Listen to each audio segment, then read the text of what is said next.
की जय। बोलो श्री सतगुरु महाराज की जय। सर्व सुंदर साथ की जय। आप सोच रहे होंगे सुंदर साथ होता क्या है, तो हमारे यहाँ सबको सुंदर साथ बोलते हैं। शायद इसकी गहराई में तो आप बाद में जा पाएंगे, पर अभी यही समझ सकते हैं, जिस साथ के जिस संग से ये जीवन सुंदर हो जाए उसको सुंदर साथ कहते हैं। पर हमारे यहाँ इसको और गहराई से जब आप और प्रश्न पूछेंगे कल को प्रवीण भाई जी से, कमलेश भाई जी से या फिर हमारी दीदी से, तो आप इसके बारे में और जान पाएंगे। देह धरे का दंड है, सब काहू को होए। ज्ञानी भुगते ज्ञान से, मूर्ख भुगता रोए। ये देह धरने का दंड सबको प्राप्त होता है। सबको दुख प्राप्त होते हैं, सबको सुख प्राप्त होते हैं। दुख में हम दुखी हो जाते हैं, सुख में हम सुखी हो जाते हैं। और ज्ञानी उसको ज्ञान से भुगत लेता है, ध्यान से भुगत लेता है, और मूर्ख उसको रोते रोते भुगतता है। बस इतना फर्क होता है इस जीवन को जीने में। मनुष्य तन बहुत मुश्किलों से मिला, जब मिल जाता है। हमारे सतगुरु कहा करते थे कि जब तक एक बच्चा अंदर गर्भ में होता है तो 100 बार प्रार्थनाएं करता है कि एक बार ये मनुष्य योनि मुझे मिल जाएगी तो उसके बाद मैं इसको कभी व्यर्थ नहीं गवाऊंगा। मैं केवल और केवल परमात्मा का नाम लेने में और उसको प्राप्त करने में अपनी एक एक श्वास को लगाऊंगा। पर जैसे ही जन्म होता है, नर्म नर्म गद्दे मिलते हैं, बिस्तर मिलते हैं, माता की गोद मिलती है, संबंधी उठा उठा कर घूमते हैं, भूल जाता है अपने उद्देश्य को और चल पड़ता है एक अंतहीन दौड़ की ओर, इन सुखों को प्राप्त करने की ओर जो सुख यहाँ पर हैं ही नहीं। हाँ, कुछ सुविधाएं मिल जाती हैं जिनको हम सुख समझा करते हैं, पर उन सुविधाओं में परमानेंट सुख कभी प्राप्त नहीं होता। परमानेंट सुख केवल और केवल सतगुरु के सानिध्य से प्राप्त हो सकता है। सुंदर साथ जी, हमारी श्री मुखवाणी, शायद आप उसके बारे में नहीं जानते होंगे, पर सतगुरु की अपार महिमा उसमें गाई गई है। सतगुरु मेरा श्याम जी, मैं है निश्चर रहूं। सनमंध मेरा याही सो, मैं ताथे सदा सुख लहूं। मेरा संबंध मेरे सतगुरु के साथ जो परमानेंट है, मैं उसी में सारा सुख प्राप्त करता हूँ। क्योंकि यहाँ के सुख जब तक मिलते हैं क्षण भर का सुख मिलता है, पर सतगुरु के संग में और उससे लगे हुए, उसको मानने वाले सुंदर साथ के संग में जो सुख मिलता है वो परमानेंट होता है। आपने सुना भी होगा सुंदर साथ जी, यानी कि मैं आपको भी सुंदर साथ ही समझ रही हूँ, क्योंकि मुझे पता है, मुझे आशा नहीं, मुझे पूरा विश्वास है कि आपके मन में भी प्रश्न उपजेंगे कि ये मनुष्य जन्म हमें क्यों मिला, और इतनी सारी योनियों में घूम घूम कर हम भी कहीं अपने पर्पस को भूल तो नहीं गए, हम भी कहीं अपने उद्देश्य को भूल तो नहीं गए। तो आइए चलते हैं उस उद्देश्य को जानने की तरफ। माया मरी ना मन मरा, मर मर गए शरीर। ना ये माया मरती है, ना मन मरता है, ये शरीर बार बार बदल जाता है, ये तन बार बार बदल जाता है। आशा तृष्णा ना मरी, कह गए दास कबीर। कबीर जी कहते हैं ये आशाएं और तृष्णाएं कभी खत्म नहीं होती, और जो भाग्य में लिखा है वो तो मिलकर रहेगा, ना कोई छीन सकता है, ना कोई ज़्यादा दे सकता है। तो क्यों ना उस परमात्मा की ओर बढ़ें, अपने एक एक पल को, एक एक क्षण को उसके स्मरण में लगाएं, उसके सुमिरन में लगाएं, क्योंकि एक एक पल वही सार्थक है जिस पे हरि का नाम, जिस पे परमात्मा का, जिस पे पूर्ण ब्रह्म का नाम लिखा होता है। आपको पता है बहुत सारी समस्याएं हमारे जीवन में आती रहती हैं। एक बार एक आदमी था, वो एक संत के पास गया, कहता है मेरे जीवन में इतनी समस्याएं हैं, एक खत्म होती नहीं दूसरी शुरू हो जाती है, एक दर्द खत्म होती नहीं दूसरी दर्दें शुरू हो जाती हैं, अभी एक बच्चे का खत्म होता नहीं किसी और का शुरू हो जाता है, करूं तो आखिर क्या करूं, इसकी नौकरी अभी लगी नहीं कि अभी उसके पोते की फिक्र हो जाती है, ये फिक्रें हैं कि खत्म ही नहीं होती। तो क्या कहा संत ने, कहा आज रात मेरे पास रुको, मेरे पास 100 ऊंट हैं, उनकी देखभाल करने वाला कहीं चला गया है, उनका ध्यान रखोगे रात भर, सुबह मैं तुम्हें सॉल्यूशन दे दूंगा। तो कहता है ठीक है मैं ध्यान रखूंगा।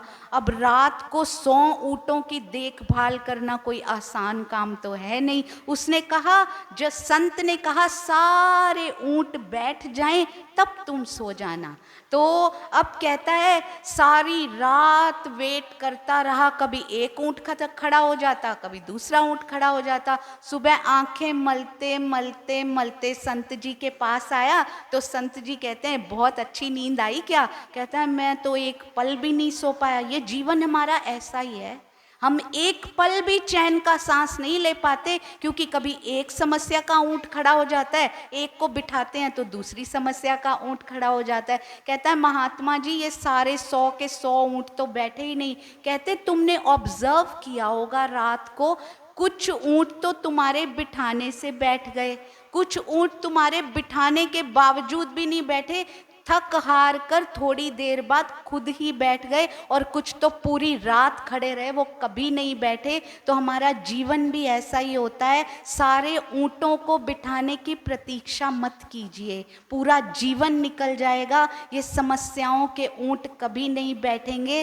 तो इसलिए सुंदर साथ जी जितने बैठ रहे हैं प्रयासों से बैठने दीजिए, कुछ बिना प्रयासों से समस्याएं थक हार कर स्वयं ही बैठ जाएंगी, और कुछ खड़ी ही रह जाएंगी। अपना एक एक पल सार्थक करना शुरू कीजिए, अपने एक एक पल पर उसका नाम लिखना शुरू कीजिए। ऐसा नहीं कहा जा रहा माया के ये सारे कार्य छोड़ दीजिए, अपने बच्चों को छोड़ दीजिए, बिल्कुल नहीं।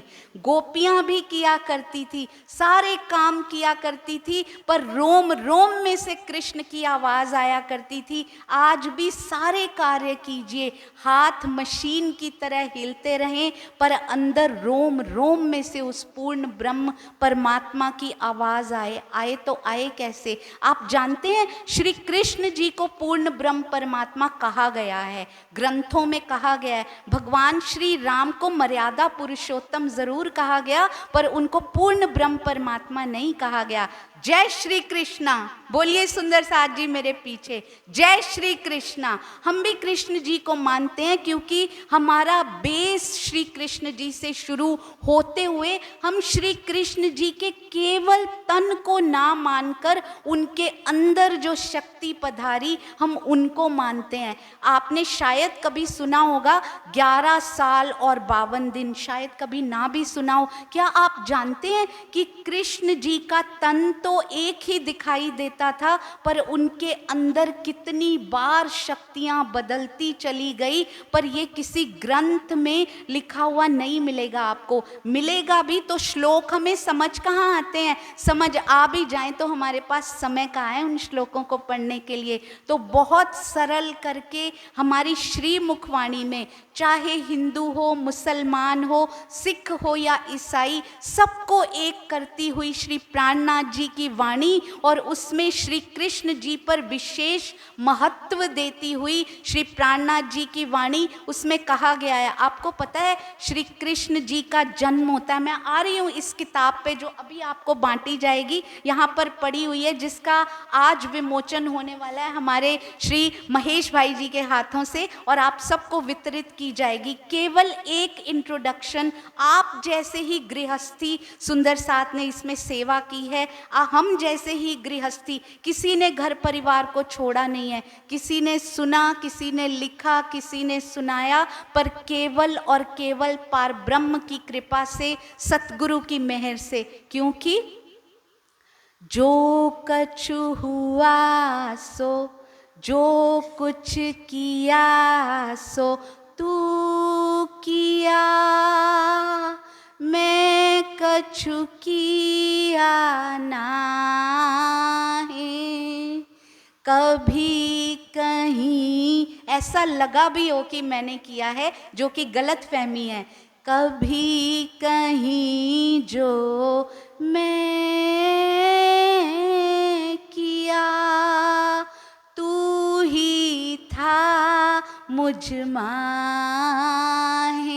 तो अलग अलग तनों से सतगुरु ये सेवा लेते हुए, इस किताब को लिखवाते हुए, क्या लिखा हुआ है? श्री कृष्ण जी की त्रिधा लीला इसका नाम है। त्रिधा मतलब तीन, सो श्री कृष्ण जी की तीन लीलाएं। हम तो एक ही श्री कृष्ण को जानते हैं, ऐसी कौन सी तीन लीलाएं हैं?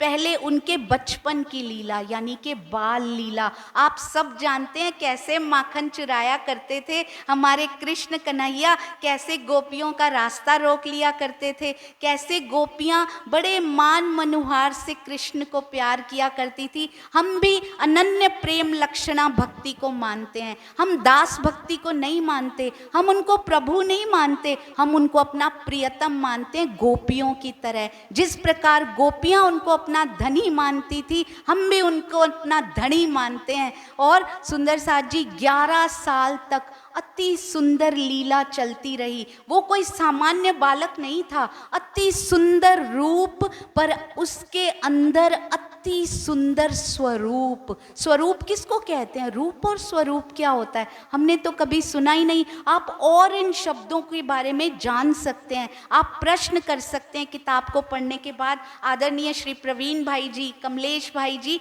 हमारी पिंका जी, इन सब से प्रश्न करके आप अपने प्रश्नों का समाधान बाद में भी कर सकते हैं। तो 11 वर्ष तक बहुत सुंदर लीला। हम सब ने श्रीमद् भागवत जरूर पढ़ी होगी, पढ़ी नहीं होगी तो सुनी तो जरूर होगी, पूरी नहीं भी सुनी होगी तो अंश अंश तो कभी सुना होगा, नहीं तो जय श्री कृष्ण सीरियल तो अवश्य ही देखा होगा। उसमें बहुत सुंदर बाल लीलाएं करते हुए, गोपियों को रिझाते हुए, कभी गोपियां कान्हा को, ऐसा लगता ही नहीं कि गोपियां किशोर स्वरूपा हैं और श्री कृष्ण बाल स्वरूप हैं।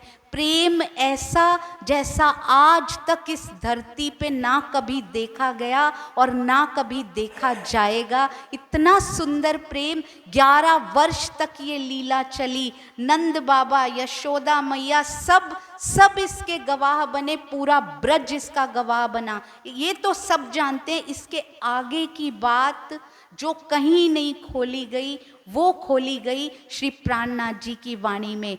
52 दिन तक 11वां जन्मदिन होता है, 11वां बर्थडे होता है श्री कृष्णा का। और गोपियां कहती हैं अब ना बांसुरी बजाया करो, अब ना हमें बुलाया करो, मेरी सास बहुत बोलती है, क्यों मिलने चली जाती हो रोज, क्यों टाइम खोटी करती हो अपना, घर में रहा करो, काम ज़्यादा किया करो, कोई ज़रूरत नहीं है उनसे मिलने की। तो मना कराती हैं मिलकर। वैसे तो कभी आपस में एकता हुई ना हुई, पर इस बात पे गोपियों की बड़ी एकता हो गई। कृष्ण जी को मना कर दिया, उसके बाद कान्हा ने कभी बांसुरी नहीं बजाई, वृंदावन में कभी नहीं बुलाया गोपियों को। पर आपको पता है श्रीमद् भागवत में वर्णन आता है इस बात का कि 11 साल 52 दिन तक कुछ बांसुरी नहीं बजी।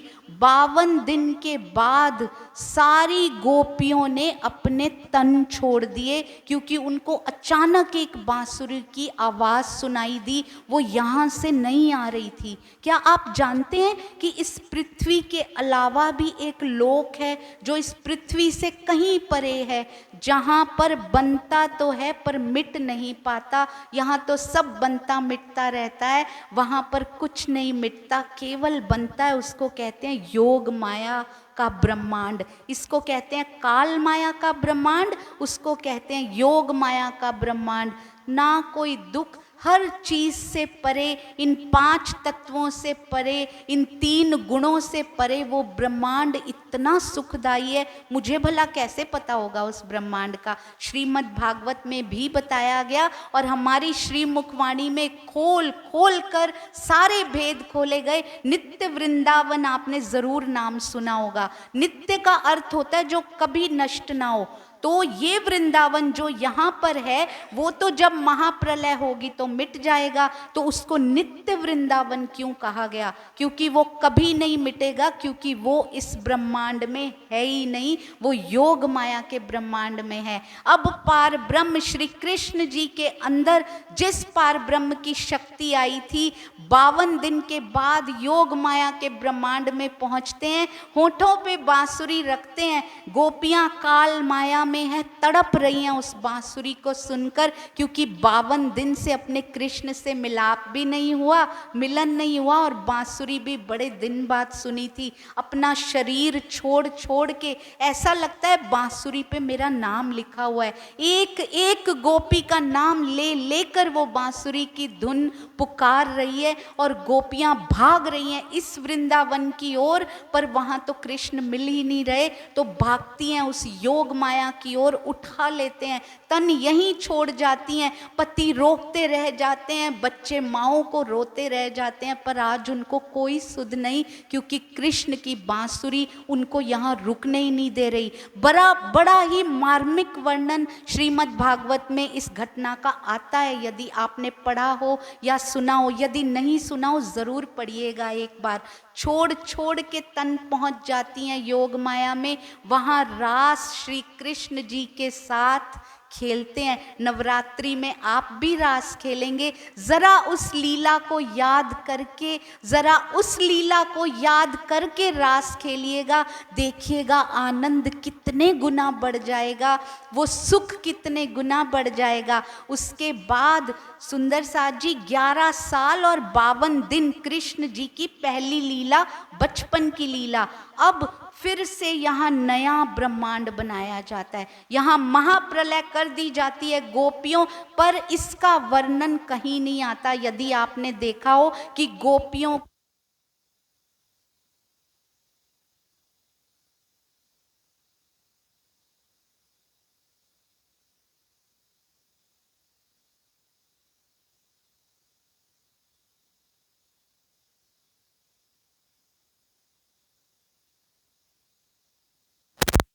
से कैसे बन गया, फिर से ये ब्रह्मांड बना। अब वो 11 साल 52 दिन का स्वरूप फिर से रास खेलता है। ब्रह्म सृष्टियां वापस जा चुकी हैं, पर ब्रह्म सृष्टि किसको कहते हैं, जीव सृष्टि किसको कहते हैं, ईश्वरी सृष्टि किसको कहते हैं, अनेक प्रकार के उदाहरण देकर आपको समझाया जा सकता है, पर आज समय की कमी के कारण हम श्री कृष्ण त्रिधा लीला की ओर ही केवल ध्यान देंगे। तो दूसरी लीला 11 साल 52 दिन के बाद शुरू होती है। 11 साल 52 दिन के बाद जो लीला शुरू हुई, आपने सुना होगा, चाणूर को मारा, मुष्टिक को मारा, कंस को मारा, वो दूसरी प्रकार की लीला में इंक्लूड किया गया। कंस को मारने के बाद अपने नाना उग्रसेन का टीका करते हैं और स्वयं भी राजसी वस्त्र पहन लेते हैं। यहाँ पर श्री कृष्ण जी की दूसरी लीला समाप्त हो जाती है। क्यों दूसरी लीला हुई? क्योंकि उनके अंदर की शक्तियां, दुनिया को किसी को नहीं पता कि उसके अंदर पार ब्रह्म आए थे, और आज उनके अंदर से पार ब्रह्म की शक्ति, जिसको परम धाम की शक्ति कहते हैं, वो निकलकर योग माया की शक्ति प्रवेश कर चुकी है। केवल 7 दिन तक उनके अंदर योग माया की शक्ति रहती है, और उसके बाद त्रिधा, तीसरी लीला। बस 5 मिनट और घबराइएगा नहीं, मैं आपका ज्यादा समय नहीं लूंगा जी। तो तीसरी प्रकार की लीला शुरू होती है। तीसरी प्रकार की लीला में अब उनमें पार की कोई शक्ति नहीं रही। जब वो जरासंध को मारते हैं तो प्योर विष्णुमय रूप होकर विष्णु जी के अंदर से योग माया की शक्ति भी निकल चुकी, परम धाम की शक्ति भी निकल चुकी, केवल विष्णु भगवान रह जाते हैं, और वो 112 वर्ष तक गोपियों के साथ यहाँ पर रहते हैं। गोपियां अभी भी, अब गोपियां उनसे मिलने क्यों नहीं जाती? क्या वो वही कृष्ण नहीं है? गोकुल और मथुरा में कितना डिफरेंस होगा, कुछ किलोमीटर का, आप भी जानते होंगे। क्या गोपियों की तड़प इतनी तेज नहीं है कि वो चल के जा पाए और उनसे मिल पाए? 4 किलोमीटर 7 किलोमीटर दूर जाने में क्या गोपियों को बहुत समय लगता था? यदि प्रेम की तड़प इतनी तेज थी तो मिलने जाना चाहिए था ना। पर उनके अंदर की वस्तु बदल चुकी है, उनका प्रियतम पार ब्रह्म उनके अंदर से निकल चुका है, इसलिए गोपियां उनसे मिलने नहीं जाती। बांके बिहारी उनके अंदर से, योग माया के बांके बिहारी श्री कृष्ण जी के अंदर से निकल चुके हैं। गोपियां बाहर से तड़पती तड़पती तड़पती विरह में जान दे देती हैं, अपनी प्राण छोड़ देती हैं, पर उन कृष्ण जी से मिलने नहीं जाती, क्योंकि अंदर की शक्ति बदल चुकी है। तो इसलिए तन को मत पकड़िए, अंदर की शक्तियों को अंदर की शक्तियों को पकड़ लीजिए। श्री कृष्ण जी में, केवल श्री कृष्ण जी में जिन भी भगवानों के, पूज्य भगवानों के नाम आप जानते हैं, उनमें से सिर्फ श्री कृष्ण जी में कहा जाता है कि पूर्ण ब्रह्म परमात्मा की शक्ति आई थी। और ये परम सत्य है, पहचानने की बात है कि उनके अंदर आखिर ऐसी कौन सी शक्ति थी। मैं यहाँ पर अपनी बात को छोड़ूंगी जरूर, पर यहाँ से ये किताब शुरू होगी, आप उसको बहुत अच्छे से पढ़िएगा। You all are most welcome with all your questions, please come with all your question. यदि हम नहीं दे पाए तो क्या हुआ, हमारे सद्गुरु आपके प्रश्नों का उत्तर जरूर देंगे। जितनी कोशिश हो पाएगी हम सब करेंगे। उसके बाद अपने सद्गुरु को कांटेक्ट करके आपके सारे प्रश्नों का उत्तर अवश्य अवश्य अवश्य दिया जाएगा। तो आज से इन सुख सुविधाओं को बटोरिए, इनको केवल इनको अपना हृदय नहीं देना, इन सबको भोगिए। यहाँ करने आए हैं, इस खेल को देखिए, बच्चों को पालिए, पर अपना हृदय उस पूर्ण ब्रह्म परमात्मा को दे दीजिए, जिसके लिए हमने ये मानव योनि को प्राप्त किया है, इस मानव जन्म को प्राप्त किया है। इतने धैर्य से लाइट जाने के बावजूद भी सुनने के लिए आपका बहुत बहुत धन्यवाद। बोलो श्री प्राण में आप जरूर जयकारा लगाएंगे मेरे साथ। बोलो श्री प्राणनाथ प्यारे की जय।